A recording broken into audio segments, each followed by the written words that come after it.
Cousins stormed into my life with a 2 a.m. call demanding I drop everything and babysit her fully grown adult kids, strangers I've met maybe twice, threatening I'd owe her big time if I refused.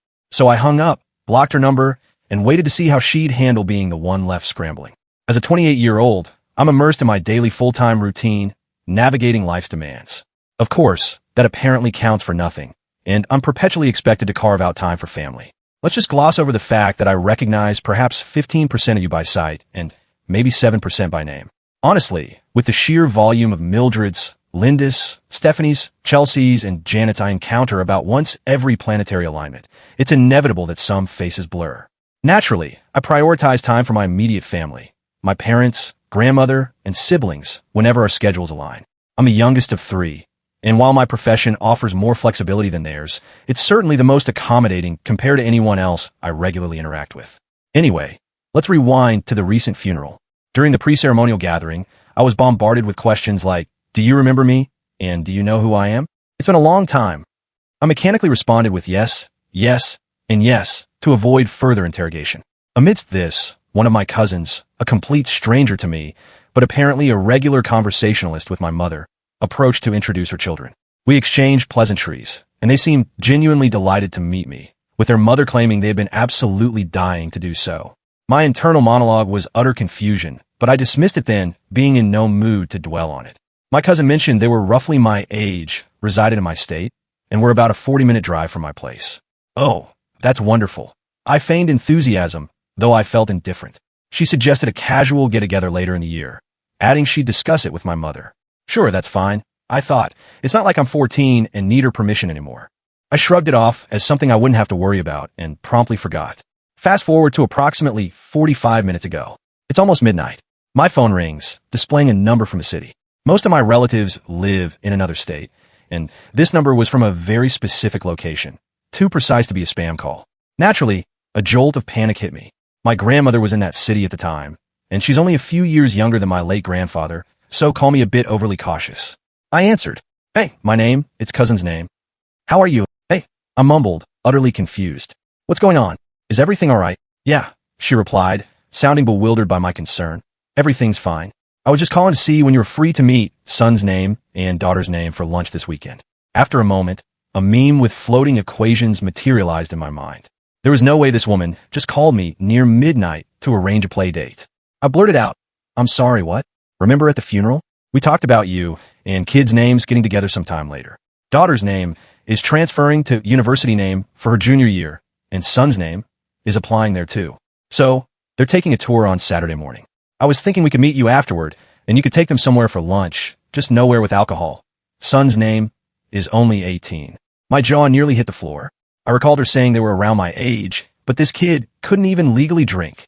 Then she launched into a tirade about how her daughter, despite being 22, wasn't permitted to consume alcohol unless she or her husband were present because she lacked moderation. Maybe it's just me, but what in the name of all that is holy would a 28, almost 29-year-old discuss with an 18 and 22-year-old that isn't don't do drugs, focus on school, and don't get anyone pregnant? Not to mention, I don't even know these people. Before I knew it, I started wheezing and squawking into the phone, and my cousin clearly did not appreciate it. I couldn't make out what she was saying through my laughter, but I finally managed. "Yeah, I don't think so. I'm working at restaurant name on Saturday, and I don't get off until like 8 p.m. Well, first of all, I don't know what was so funny about what I said, and you could easily just do a nice dinner or something. 8 p.m. isn't that late." My meager patience evaporated at this point. "Ma'am, I work a good 40 minutes away, and this isn't Star Trek. I'm not getting home until around 9 p.m., and I'm not itching to babysit after an 11-hour shift. I can suggest some spots for y'all to check out yourselves, but this is a college town. You're not going to find many places with zero alcohol. But it's not like they don't have other drinks." "Excuse me, I know your mother did not raise you to be rude like this, especially to family." "Dude, I don't know you. I have no idea who you are, and you're calling me at witching hour to schedule a hangout with your kids who are, in fact, not around my age. Girl, y'all are all young adults. I pay for my own medical insurance. We are not the same. Please do not call me again." I hung up and dissolved into a fit of cackles with my fiancée, who had been woken by this absurdity. Obviously, I won't hear the full fallout until normal waking hours, but I secretly hoped she'd wake my mom and complain about me, so my mom could scold her for calling either of us at such an ungodly hour. I know my mom will tell me I could have been a little nicer, which, honestly, I think I did just fine by not swearing during the conversation, but maybe that's just me and my zero tolerance for nonsense talking. Update 1 turns out I inadvertently cursed my mom by joking about my cousin calling her to complain about me after a phone call, because that's precisely what she did. She woke my poor, hardworking mother up to tattle on me. Now, my mom is an absolute angel in front of me, but I've witnessed her go off on people like a runaway chainsaw, so she wasn't fooling me with her cutesy fairy act. Tinkerbell can be quite a menace. While she didn't reveal exactly what she said, she mentioned saying some words, which is her euphemism for swearing, and she hung up the phone after one sentence. Once she was up and had her coffee, she called my cousin back and got the full details of the story, and that's when she called me. I knew my sweet mother was having the hardest time trying to maintain a straight face and act like a responsible parent in that moment. Because the first thing she asked me when I answered was, "Did you make a Star Trek reference during a conversation with cousin's name? As to why you wouldn't be able to have dinner with her kids?" Yes, I did. Because she was making it sound like I had a transporter in my pocket, but still just have a car, because I like to buy gas or something. I could distinctly hear her trying to suppress her laughter through the phone. I don't think she quite understands your humor, honey. Well, no surprise there, because we don't know each other. She immediately burst into laughter so loud that my dad heard it from another room, and I heard him erupt and cackle through the speaker. As much as I know she wanted to, she couldn't bring herself to tell me to apologize just yet, and told me to just hold off until my cousin calms down a bit, but she'd keep me posted. This was the part that almost made me crash my car. I was driving to work during this call. So, I know what my cousin did was ridiculous, but do you think it was appropriate to laugh at her? I'm not going to quote him exactly, but apparently, Mom conjured a very colorful name that included a derogatory racial slur when my cousin woke her up this morning. Don't worry, we're all black. In all my years of life, not once have I heard my mom utter that word, and I'm astonished she was able to recover from that level of rage to even call this woman back, let alone have a normal conversation. So, I think it goes without saying, I'm definitely not the person anyone needs to worry about upsetting from now on. Compared to my mom, when she's tired, I'm a box of kittens. Update 2, I have officially had enough of this raccoon dog of an individual, which is what I will be referring to her as from here on, as that is now her name in my contacts. If you all believe the audacity and entitlement could not be surpassed, prepare to be just as incorrect as I was. And if you did think so, well, I suppose I'm just a fool. Anyway, since I was off today, I decided to work on a new beer recipe I conceived. So, I'm in the kitchen stove on with my brew pot. Now, for context, when you homebrew beer, the first step is to create the wort, which is essentially your sugar water. It's made by boiling grains in a kettle/pot, then removing it from heat to add the malt extracts, which you must mix until dissolved before boiling the mixture again. Afterward, you add the hops, which provide bitterness and a variety of flavors. My brews, in particular, are a little more intricate because I use different ingredients that I cultivate myself in the initial boil. Because of this, I take immense care not to waste any of it, as these ingredients require a significant amount of time to grow. This will become important later.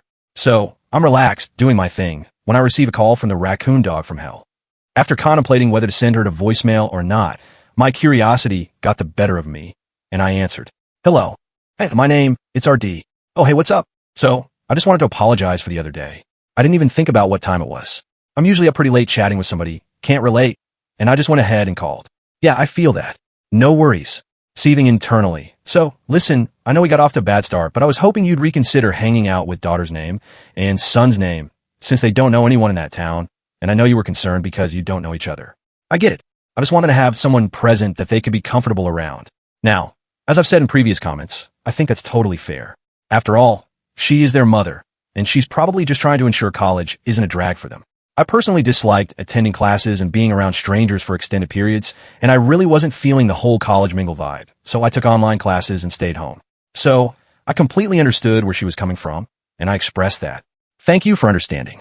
Now, your mother told me that these things need to be scheduled in advance for you because of your job, so I was thinking around Thanksgiving or Christmas time, since we'll all be gathered together anyway. Yeah, sure. Since we'll all be in the same spot anyway, I don't see why not. Great, thank you so much. They're going to be so excited. Awesome, sounds good. And the click-clack of the brew pot being returned to the hot stove. Are you cooking something? Yeah. Oh, you're not a cook? What are you making? I'm making wort for a new recipe I'm trying out. What's that? Oh, it's the sugar base for beer. I'm sorry, did you say beer? Yeah. You're making beer. Yeah. Oh, does her mother know you're doing that? She knows I know how to make it. So yeah, guess. Awkward silence. You did hear that I said beer and not cocaine, right? You know I make that too. No, I asked, because you're acting like I'm Breaking Bad or something.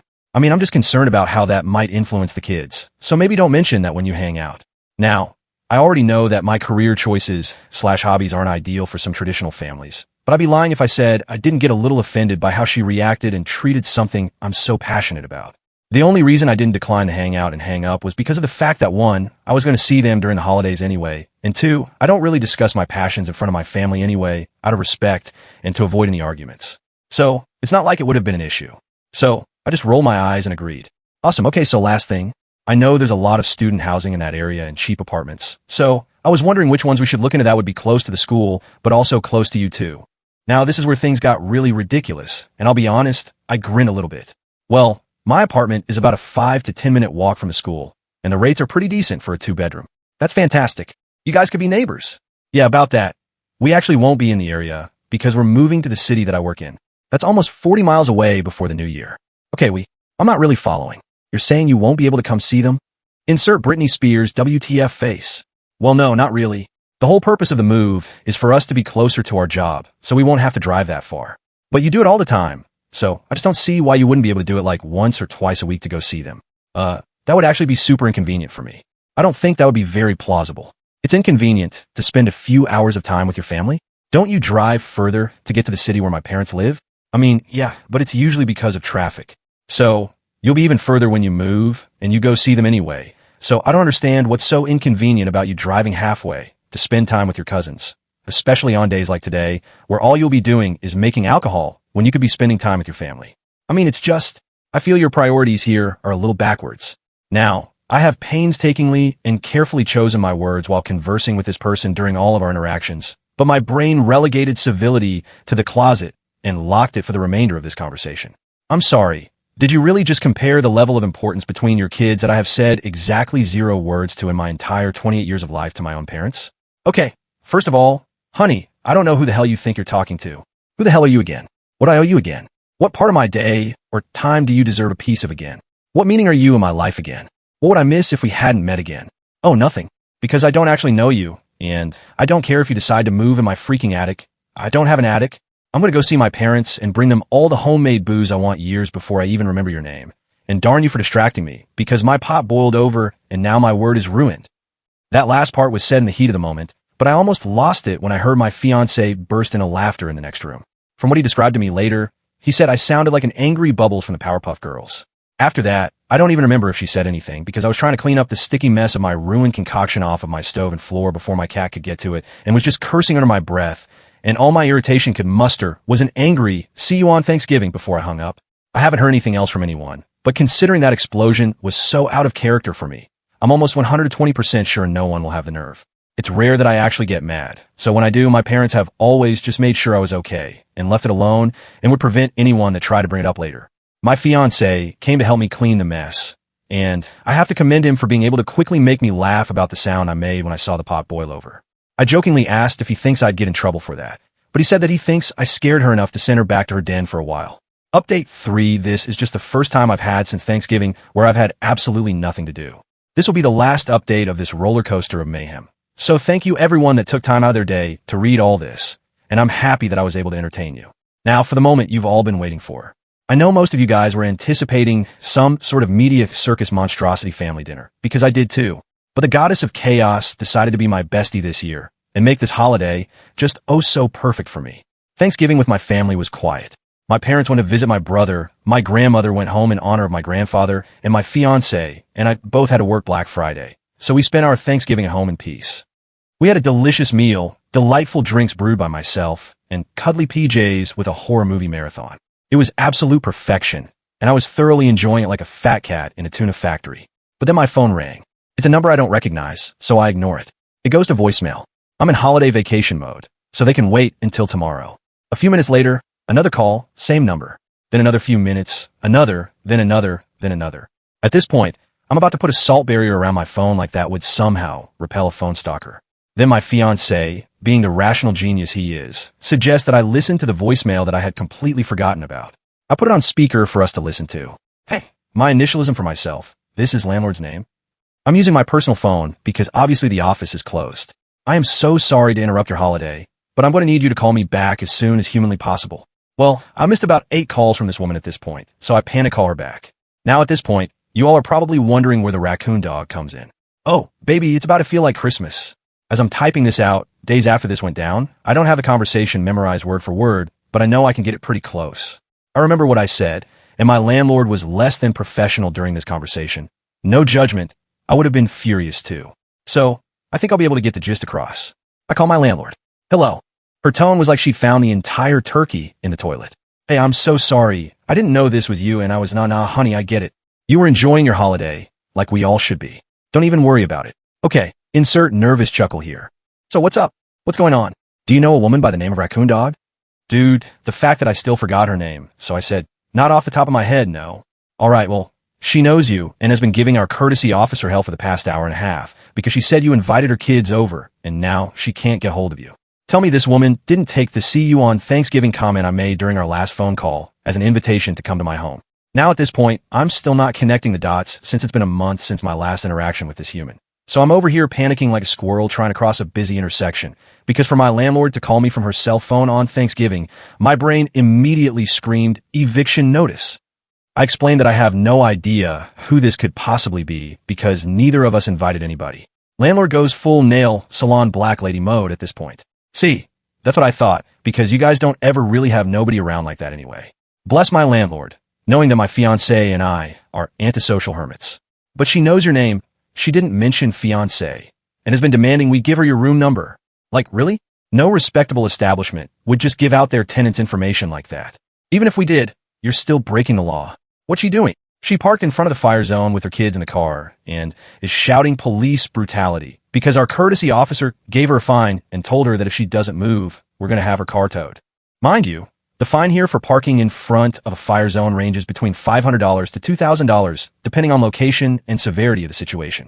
My apartment is very close to the university, and the main road to the separate properties is a very commonly used route directly to many of the university buildings, as well as a third of the fraternities. So, if there was a fire in that area, that section would most definitely be blocked off.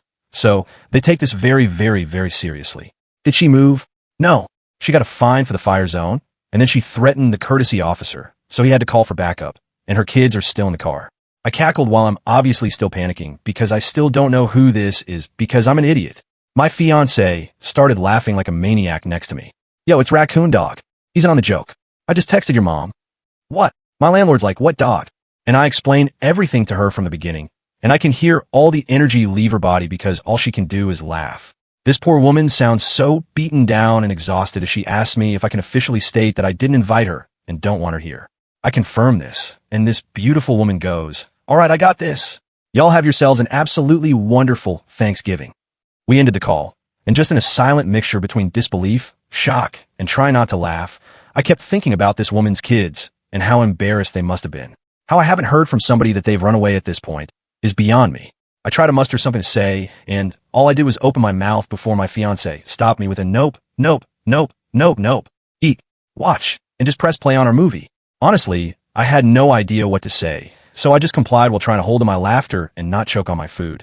I found out from my mom later that RD had contacted her and threw the biggest tantrum because I apparently lied to her about spending Thanksgiving with her kids during a phone call, where I had literally cursed her out and caused her to get fined $2,000 by the courtesy officer directed by my landlord, as well as her husband having to bail her out of jail for $3,500, as well as a $7,500 fine for resisting arrest, trespassing, and threats of violence toward a police officer.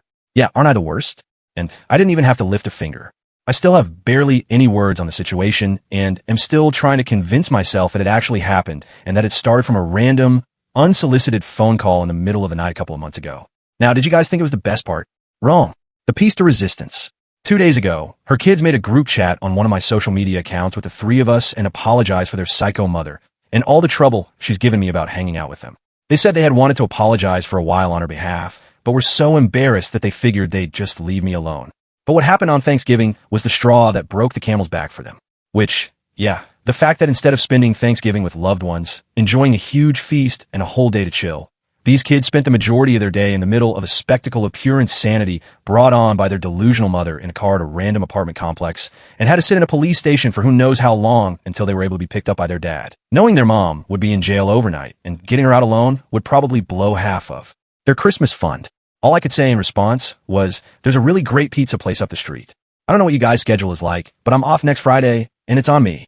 Now I've got a restraining order and a pizza date this weekend. Combo made in heaven. I hope you all had as much fun reading this as I did writing it out.